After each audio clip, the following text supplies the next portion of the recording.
beyond order, and it does concentrate on pathologies of structure.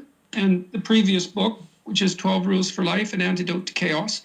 And the underlying presupposition there is that in our phenomenological landscape, so that's the world as we experience it, complete with emotions and motivations and dreams, and so the full range of human experience, including the subjective and the objective, let's say, can broadly be broken into two domains. And one is the domain of things that are beyond our grasp and reach, and that's the unknown. The unknown emerges. When the unknown emerges, you tend to experience anxiety. And then there's the known, and I define the known very specifically and very carefully. The known is the place you are when what you're doing produces the results you want. And I say want because that brings motivation and emotion into the game. So you're motivated to pursue something, you pursue it, and what you want happens. Not only do you get what you want, but you get validation for the structure that governs your perceptions and your actions. Now, if you imagine that you're lonely and you approach a young woman in a social situation, attempting to make some contact with her, you want to alleviate your loneliness, and so you hope you make a good impression, and you tell a joke, let's say, in a relatively awkward manner, and you get rebuffed, then you feel you're no longer where you control. You're no longer where you exercise control. And that brings up all sorts of specters immediately. It's like, well, why were you rebuffed? Well, maybe all women are to be despised. That's one theory. Maybe there's something deeply wrong with you. Maybe you're having an off day. Maybe it wasn't a very good joke. And so when you don't get what you want, then a landscape of questions emerge, and those questions can resonate through different levels of your identity, from the trivial, oh, I told the joke wrong, to the profound, there's nothing desirable about me and I'll be alone for the rest of my life. Now, you asked about identity, and I used the example of a child's game, but I could go through an identity. So I do this particularly in maps of meaning. And so, for example, let's say I'm sitting typing. Okay, we could decompose my identity. So at the highest level of resolution, I'm moving my fingers. And so that could be my identity. I'm the thing that moves its fingers. And then at a slightly broader level than that, I'm typing words.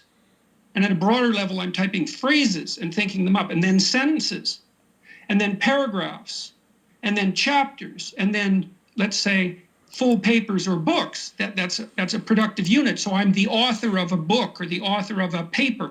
That's an identity. But then that's nested inside. Isn't it incredible, though? Anybody that might be watching my videos, I mean, it's incredible. I've been showing this to people for years. I mean, you look at this video that I'm doing right now. I'm pretty good at fucking showing it, and I'm good at showing people how to digitally collect the EMNC. I'm fairly decent at wording it so it doesn't scare anybody or freak anybody out as I'm going along. I'm pretty conscious about all that kind of shit. I cannot make it entertainment out of it, because if I do, it'll be taken the wrong way, and I don't want that, because this is reality. It's the most reality that anybody's ever had to deal with, and maybe that's what's so scary, but it's there for us to see. It's the closest we've ever been to your evidence for your God. So I don't know why, don't be afraid of God. Don't be afraid to go and confront this. I'm saying this because I'm seeing this big face coming over the horizon, right? With the eye, nose, mouth open, this big fucking face, right? And these are coming through the screen every couple seconds. I mean, every ones that should stand out at you. Now, I could be flipping the camera around in every angle and show you that the true creator does not care about up, down, left, right, backward, forward, in and out. I could be taking you from the cloud level to the trees, the rocks, the stones, the ice, the moon, and every situation, and show you that it's the entire system over. I can show you we can do smoke and fire and steam so that you can get an understanding of the relationship and the true creator's energy between the rock, the tree, the human, and the clouds and the moon, and you can see the relationship and how we're all connected in that energy and the true creator's energy. You'd be able to understand that better. Um,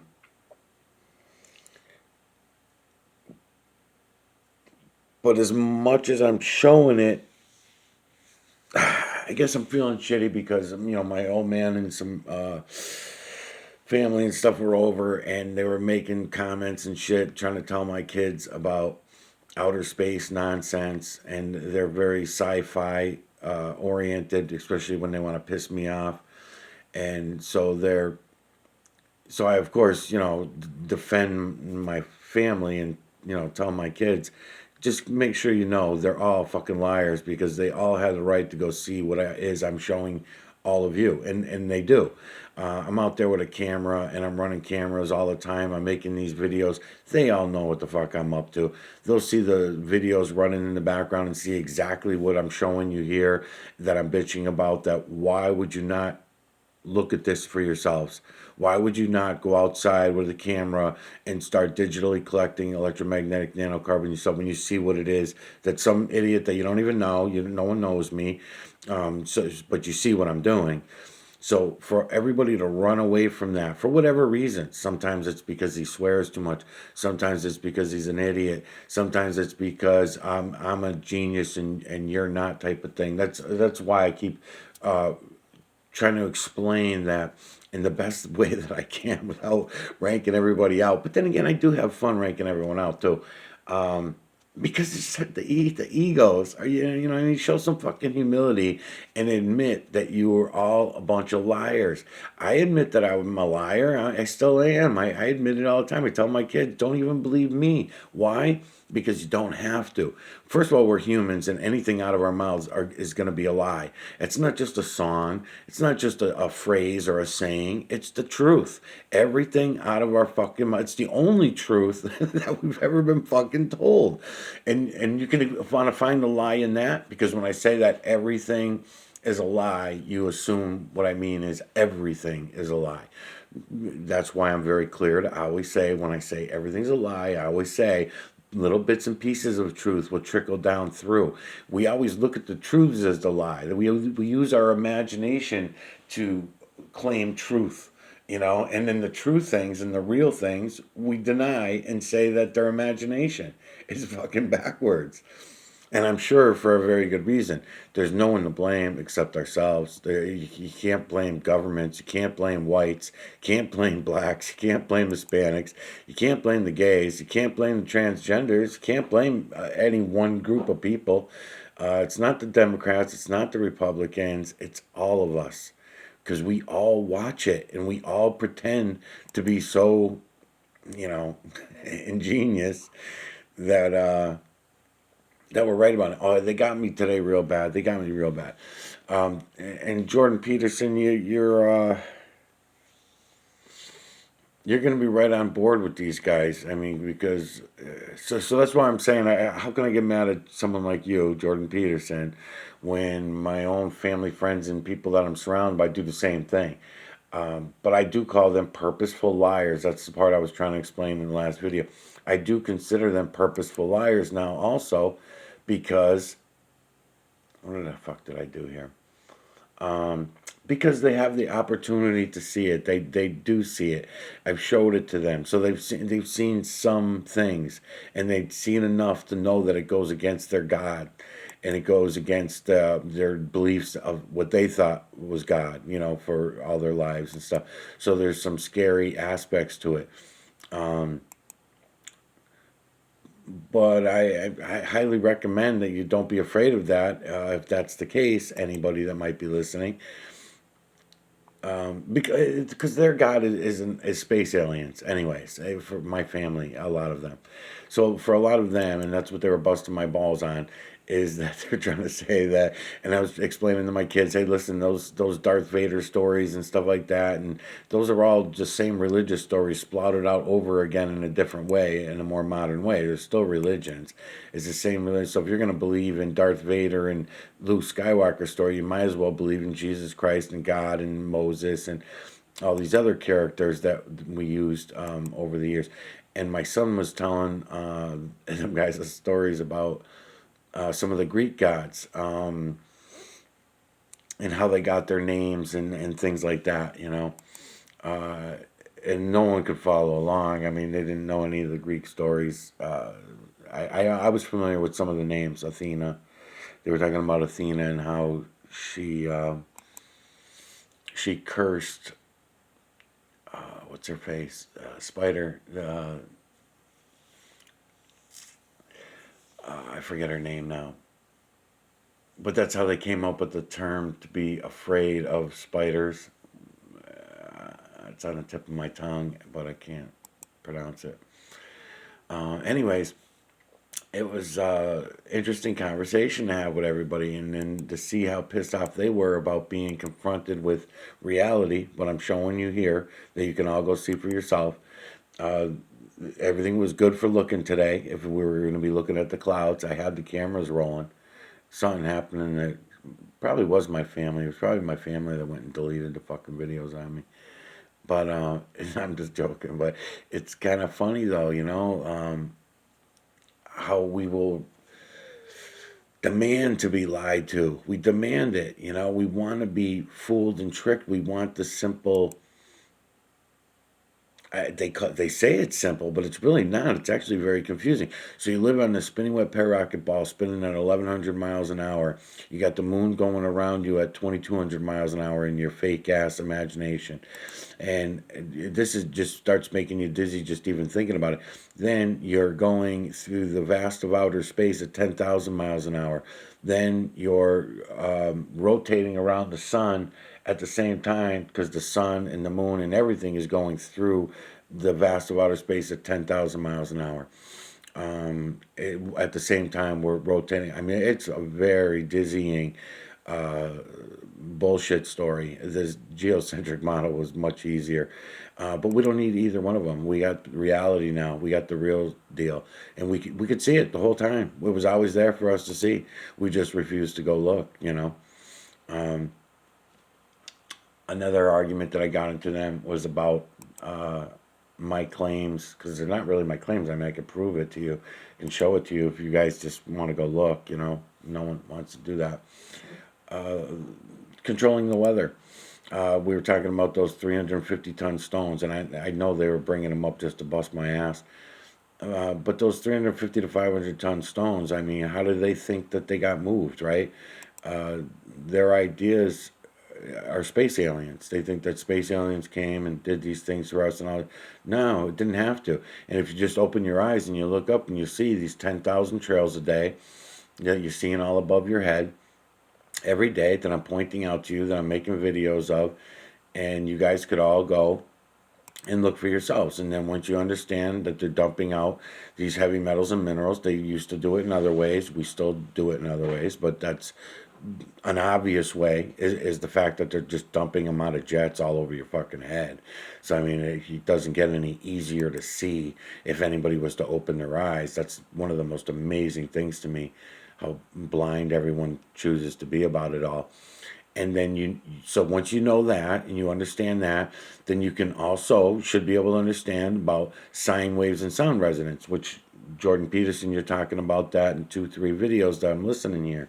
The last one was about music and sine waves and sound resonance. Yes, and they can use the sound resonance and sine waves in order to steer and direct in a lot of different ways. But in the case of the clouds, we can easily steer weather and create storms and wind bursts and all these different. It's not hard at all.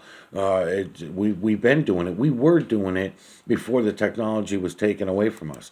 That was one of our main jobs that we were doing, and I don't. We knew we were doing it for the creator and the false creator. We knew that we were doing it for them at one point. It was obvious in our builds and in the way that we were building, but we might not even have been biospecies at that time. Now, you think I can get any of that out to my family, friends, or any of you that are listening right now? Fuck no. Everyone's already shutting the computer off. They're not going to listen to this shit. Even though I'm showing it to you at the same time, I'm showing you the evidence. And then you can go and look out your own window, your own door, and do the same thing I'm doing. That's why I make the videos just in a regular day-to-day life, going to the store, just hanging out, working on the car and working on the house, whatever, working in the garden, and they throw the camera out there so that you can see that this is not anything hard to do. It's all around us. There, you don't have to go anywhere for it. You don't have to go to outer space to see it, or anything like that, like they tell you, because it's not what you think it is.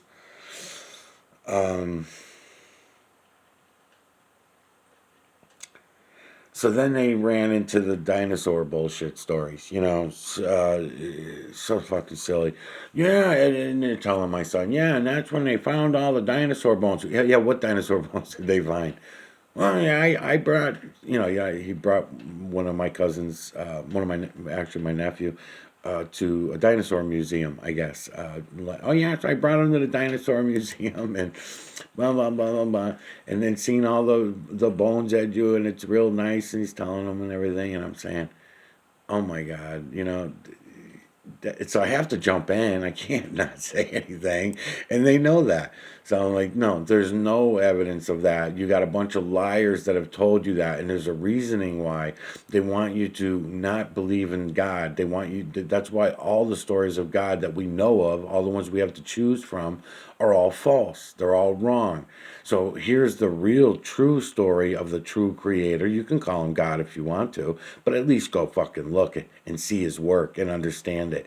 So, so I said, so I was like, you can see the true creator's work. It's all around us. I'm telling my son, and it kind of like, we're like fighting over the attention of my son in order to get our points across and everything. And they've got all imagination, and they think that they have facts.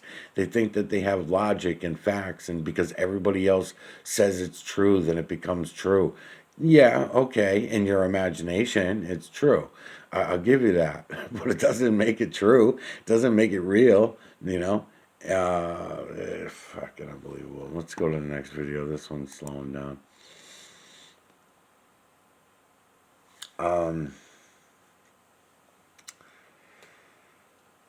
So I said, well, over the years, they found a couple of bones that they claim are dinosaur bones. I've looked into a lot of that stuff years ago myself with an open eye without being a zombie anymore. I was already on the awakening. It was probably a year before I found the system. I already had issues with all those bullshit stories. I'll try to find something here. So yeah, so I already had ideas about all that. Let's see what we got here for a video. And the dinosaur tracks is what I was gonna say. So when you see the dinosaur tracks, we've got many of them around our house. They were broken up and taken away, but they don't have. When you look at the size of them, any of them, even the ones that are in the museums, which could possibly be fake and made up and everything, because a lot of these scams, lies have been thrown at us, like Stonehenge, right? Stonehenge is a huge false flag operation, I guess you could call it. An old one, an old lie that is meaningless, useless, stacking up a bunch of meaningless stones to point to the one way or another. It was to throw us off of what it is I'm showing you. Those things were to throw us off of these things. How were they lifted in place? How were they? First of all, they're nowhere near the 350 to 500 ton stones that we should be impressed by. The 350 to 500 ton stones that are all over this earth that were put down for thousands of feet and up into the air thousands of feet, and done in these perfect ways, and all these things that we're told with no tools and all that shit. That shit is the impressive shit. So that stuff gets credit. The credit goes to space aliens, the modern religions, space aliens they call it. But yet at the same time they want to bring in dinosaurs. So space is so outer space, and then but yet evolution. So there's some kind of evolution happening in the dinosaur period, and all this kind of stuff, right? So the crustacean period, that mean that, if they believe in dinosaurs, then they believe the crustacean period before the dinosaurs, or was it after the dinosaurs? And then that means they believe in Athena, as far as the a piece of the moon breaking off and hitting the earth and all that bullshit story. They probably go along with all that. The idea of a big bang, because we believe that outer space is what we're told. So the big bang is in reality is not what we're told. Yeah, there was a big bang. All right. There was a whole bunch of them. I don't even know when the first one was, but I know there was never zero of them, because the true creator and the false creator, none of them see zeros. That's a human concept. So we were never at zero. There was a one, that's it. In the true creator's work, one. That was it, and everything was one. Not till you get to the false creator do you start seeing any kind of math happening. Is what I've been trying to explain. So you'll understand what I mean as you start looking at the system. As I'm playing these videos through, playing your soundtracks, Jordan Peterson, along with mostly my videos. I'm gonna go for some of your friends, because I think that I might be able to, like, maybe I'll hit on. I don't know. Elon Musk is all CGI. He doesn't have any good videos or anything. NASA does, though. I found in the Harold Koch series that NASA has some good moon videos that I can use to show you that all that was nonsense. Oh yeah, we got into the moon landing argument too today. That's right. Yeah, they're all full of shit, man. They're really fucking egging me on. Now, more I think about it. Because today's Father's Day, and had family and friends over and stuff, and I think I did pretty fucking good. I didn't get all pissed off. Kept walking away and playing with the fire and everything. Like, I argued a little bit, but I didn't. I didn't shut them down. I like I would normally do. I did pretty chaos good. and order. They're the two great domains, and you have to contend with chaos, because too much of it overwhelms you. You drown in it. It's the flood. And that happens when your life gets beyond you. And you're somewhere where no matter what you do, nothing you want happens.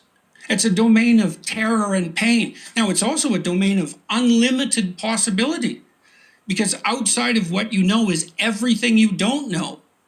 And there's untold riches to be gathered from the domain of everything you don't know. But that doesn't mean it still needs to be managed. It's dangerous. Now, the domain of order is the same way. It's like, if order becomes too extreme, then everything becomes cramped. It becomes totalitarian, and then that starts to pathologize. That's the dying king. The king who's dying for lack of the water of life is the old tyrant who can no longer see beyond his own presuppositions. And so my first book concentrated more on pathologies of chaos, and the second book more on pathologies of order. And they're a matched set in that regard, insofar as I was successful at doing that. And the liberal types, they're very sensitive to pathologies of order. And the conservative types are very sensitive to pathologies of chaos. But they're both right. It's just there's no final solution to that problem. You're stuck with it. It's an eternal existential concern. That's why mythological language is standard across people, is no matter who you are, no matter when you live, you always have to deal with the fact that some things escape your competence.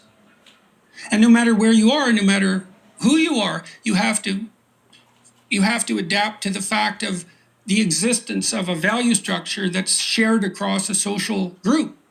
It's the fundamental, so those are fundamental constituent elements of human experience. And we have symbols for them. And we all understand the symbols. So, for example, in Pinocchio, I'm not going to go into this because it's too complicated, but no one balks at a puppet going to the bottom of the ocean and being swallowed by a whale. Why? It makes no sense. There's nothing about that makes sense. Right? It's obviously not an empirical description of the objective world, but it's so clearly real that a 4-year-old can follow it. It's a mystery. You know, the whale breathes fire in Pinocchio. It's a dragon. And why? Why is that? Well, we face dragons forever. That's what a human being is. It's a creature that faces the dragon. The dragon can burn you to a crisp, but it has what you need. That's the world. It'll burn you up, but it has what you need. And so then the question is, how do you stop from getting burned up and get what you need? And the answer to that is that you mold yourself into the hero. And that's a religious story. And you must say, well, is it true? And the answer to that is, it depends on what you mean by true. And, you know, that's a weasel answer in some ways, but it's not. It's because it's such a deep question that it can't be put forth without discussing the definition of true. So it's as deep a question as what is true? Now, you know, it could be that I would say that part of the cultural war is a criticism of the motif of the hero. That's Derrida's phallogocentrism. Western culture is phallogocentric. I would say human culture is phallogocentric. I think Derrida was wrong about that. It's human culture. It's man, so to speak, against nature. Although sometimes it's man against culture and sometimes it's man against man. It's man against nature, and we triumph as the hero. And maybe that story isn't true or isn't correct, but that's us. And if it isn't correct, well, then we're an evolutionary abortion. Because that's... No, wrong, because it's not man against nature, because there's no such thing as nature. Nature is not what we've been told it is. And we can see that for ourselves. We live in an electrical system. The biosystem, yes, of course, we're going to give credit to the biosystem. We've gone very far bio. We need to find our electrical selves again, and then we can go from there and work on our bio selves and take better care of our bio selves. We'll start living longer lives. The humans should be able to live no problem, according to your old books. We should be able to live to 3, 4, 5, 600 years old at optimum bio shell. You know, that's why I say we bring all this death on ourselves and everything. And then to say that you think that the population top out is 9 billion. I heard you say it a few times. And you're right. The problem is we're already at 9 billion. They're already ready for a reset. And it's unnecessary, because at times, from the evidence I see, there have been times when we've had hundreds of billions of people on this earth and everybody was getting along just fine. We were more of a 50-50. Everything was perfectly divided, and even because everything's all built on division. And we were more perfectly divided and more evenly divided. Now everything's 80-40, 60, 50 is no longer gonna happen anymore, or 60-40, 80-20, whatever. I'm sorry.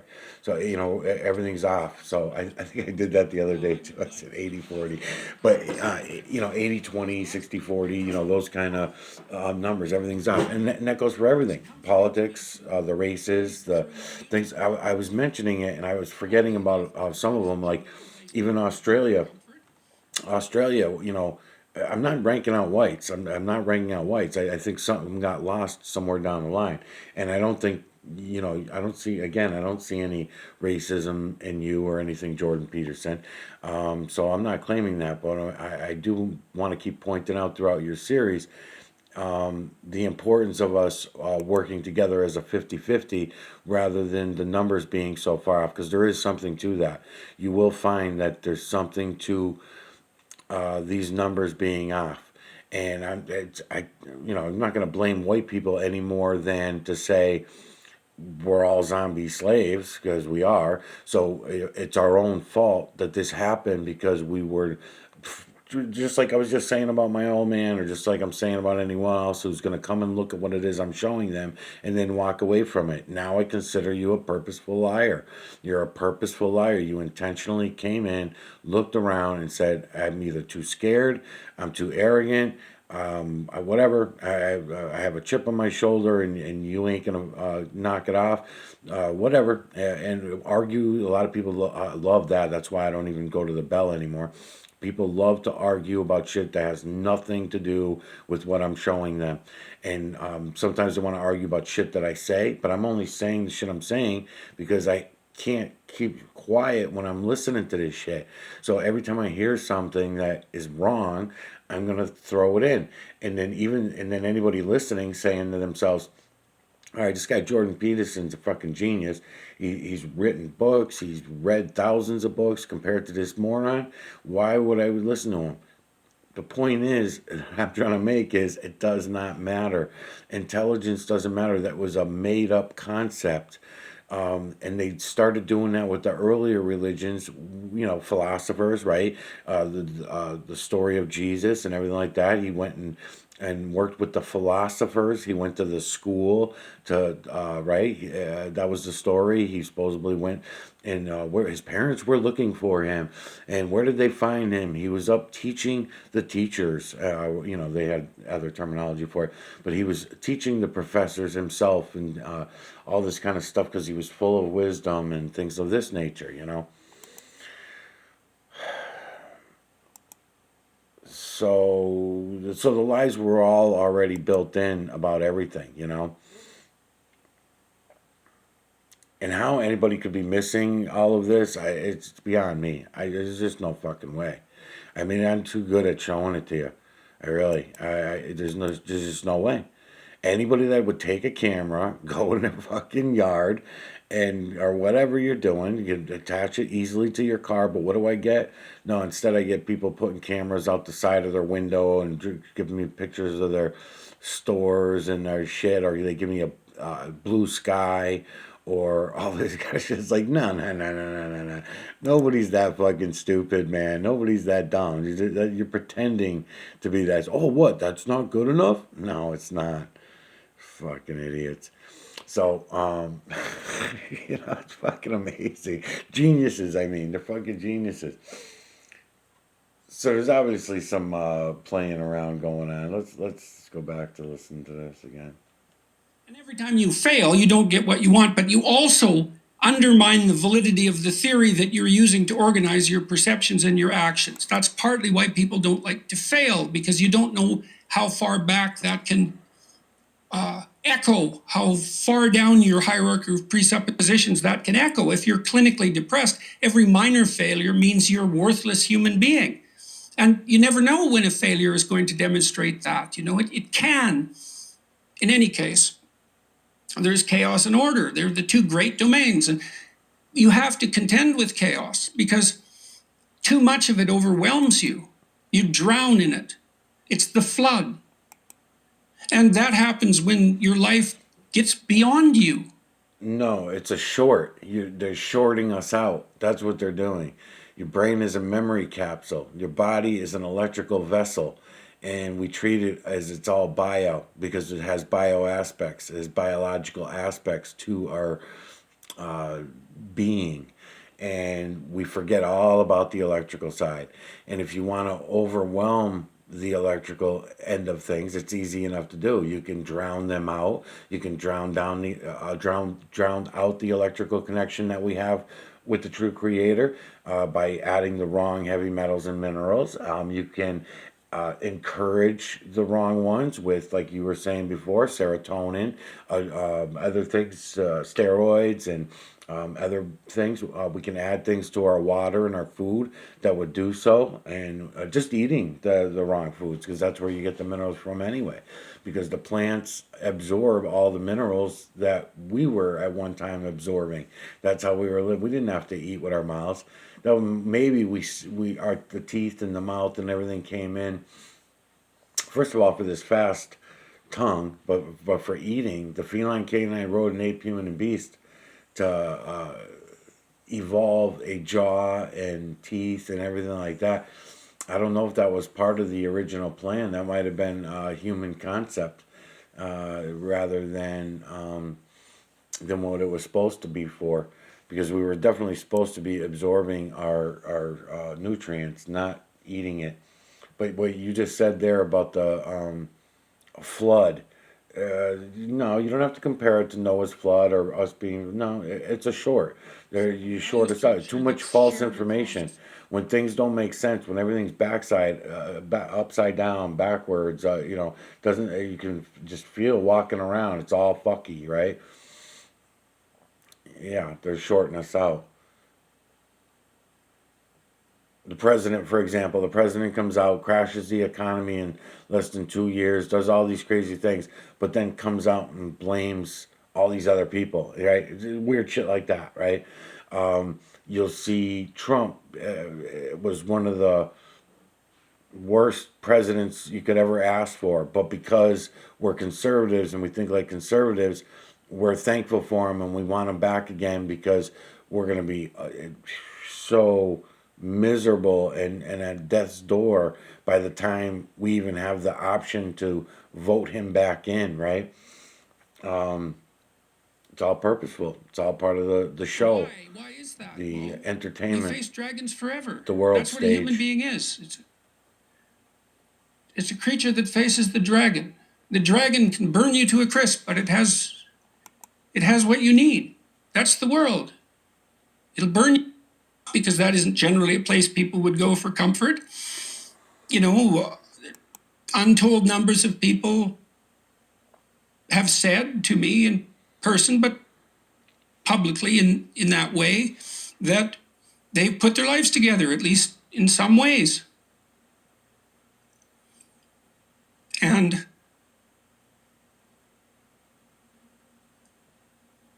you talked about Viktor Frankl. You know, when I wrote Maps of Meaning, I said, well, I was interested in malevolence. I was deeply affected by the accounts I'd read of what happened in the Second World War and in Germany and what happened in Soviet Union and in China. These horror shows that characterized the 20th century. Constrained malevolence. And so if you study malevolence, you start to understand what the opposite of that is. The opposite of malevolence is something like the hero's journey. You know, and it's easy to be cynical about that, but well, it's not that easy, because if you're cynical about that, then you undermine your own life. And everyone knows this. This is the other thing that's so interesting. Everyone knows this. You never teach someone you love to lie. You're always appalled if you have a son or daughter. You're always appalled if they don't tell the truth. That's so not true. That is not true at all. I can't believe I'm hearing you say this. That's all you teach them to do is fucking lie. That's it. Santa Claus, Easter Bunny, politics, biblical stories that you're just talking about, all lies. They go to school and induct dinosaurs that you're teaching them, the outer space thing, telling them that NASA and Elon Musk are their heroes, teaching them that sports and wasting their time with distractions of sports and everything, rather than go and looking at the system and seeing it for what it is and loving the true creator and the false creator and the creator all for what they are, rather than made up shit. That's all we do is lie to our children. And that's what got me all started on all this, lying to ourselves. I can even understand lying to your kids, lying to everyone around you, but lying to ourselves? how is it that we all lie to ourselves like this and still go on? When you got to 42, how long did you give it before you said, okay, 42 is enough? Because I know you're pretty methodical. I just did it in an afternoon, the original list of rules. I was playing on Quora. I wrote about 40 answers for Quora, something like that, and I really haven't partaken in that forum for a long time now. I was investigating it, and some kid had asked, what do you need to know in order to lead a good life, or what's most important to know, something like that. And I thought, well, I'll take a crack at answering this, and I made this list of 42 rules, and it got very popular on Quora, much more popular. Typical Pareto distribution, like that one answer got more views than all of my other answers put together. And so I thought that was kind of interesting. I had touched something for some reason. And out of that, when I was asked by an agent who contacted me, Sally Harding, of Cook Agency, she asked me if I was interested in writing something more popular, and I knew that those rules had found an audience, so that seemed to me to be a place to dive in. So anyways, I've only written about 24 of them. In the two books, I have them both here. You can see how they're structured. Yeah, it's beautiful. One's white and the other's black. They make a match set. You can read each of them independently, and one concentrates, the first one, An Antidote to Chaos, 12 Rules for Life, An Antidote to Chaos, does concentrate on the consequences of excess uncertainty. And the second book concentrates more on an excess of order. Both of those are fundamental existential dangers as far as I'm concerned. And in this universe of value, in the world of value, there are two major domains, and one domain is the domain of order. And you can technically define it. The domain of order is where you find yourself when what you're doing produces the results you want.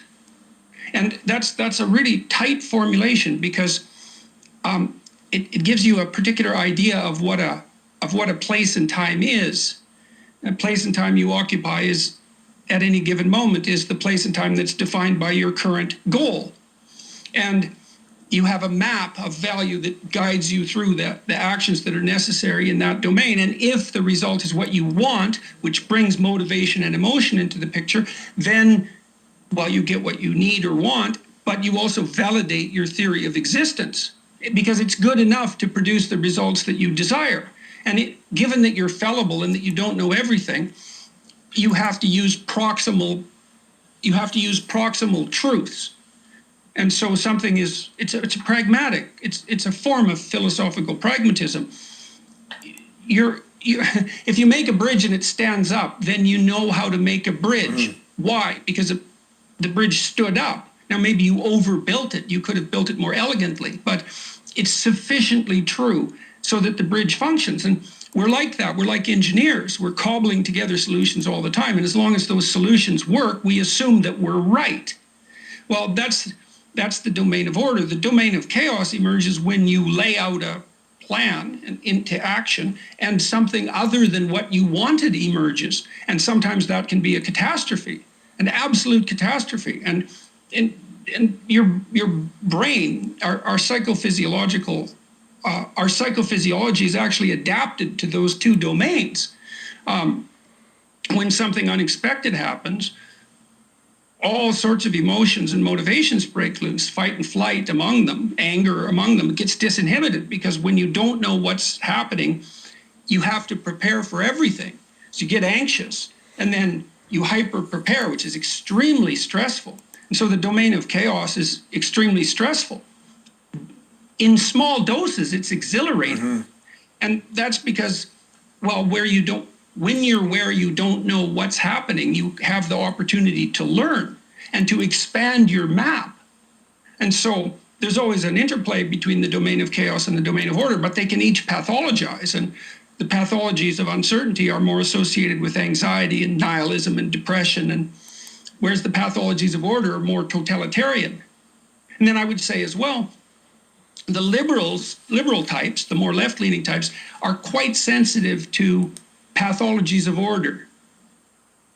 They don't like them. That's the patriarchy. The patriarchy is the pathology of order. And it's symbolically masculine, something I've been, taken to task for claiming. But the patriarchy itself, the idea of the patriarchy itself, is a symbol. The patriarchy is a symbol. That's why it has such power. And it's a symbol that refers to the domain of order. Now, the domain of order is protective as well as oppressive, but when it degenerates, it becomes oppressive. And I would say it degenerates when it's based on power rather than competence, but it can be based on competence. The Marxist critics and the politically correct types, they insist that every element of the patriarchy is only a consequence of the imposition of order, forceful imposition of order. It's all power. Well, no, it's not. When it degenerates, that's true. Because, and you can tell that, because the thing is, the domain of order will be upheld by those who inhabit it if it's functional. If you have to use force, that's already an indication that it's become pathological, because people aren't playing voluntarily. So would you say we're in a degenerative cycle right now? That the cycle seems more degenerative than say a building cycle, or you think that that's just the play that's always going on, and you have to figure out your role in it? Well, I think the play is always going on. And I don't think, the antidote to chaos isn't order, and the antidote to order isn't chaos. The antidote to both is the balancing of them, the active balancing of them. And that's where you find You used to do meaning. this a lot. You would say the balance, the struggle between liberal and conservative. So people see me doing this all the time. I always credit, well, Jordan was talking about this. But so you think that's it? Well, it's really important. It's really important to understand that the antidote to chaos in the final analysis can't just be order, because order itself can degenerate. And so I believe that the antidote is active engagement with the world, honest active engagement with the world, truth. And I think it's also truth motivated by love, which is a motif that runs through this second book in particular. And love is the desire for all things to flourish. In Christ says that you should love your enemies, and what does that mean? And it's really worth thinking about. You shouldn't wish your enemies harm what I mean by that is that it would be better for everyone if they would conduct themselves so that they would flourish. And that doesn't mean you shouldn't defend yourself. It doesn't mean that soldiers aren't necessary or the police. It doesn't mean any of that. It's not a weak-kneed statement. It means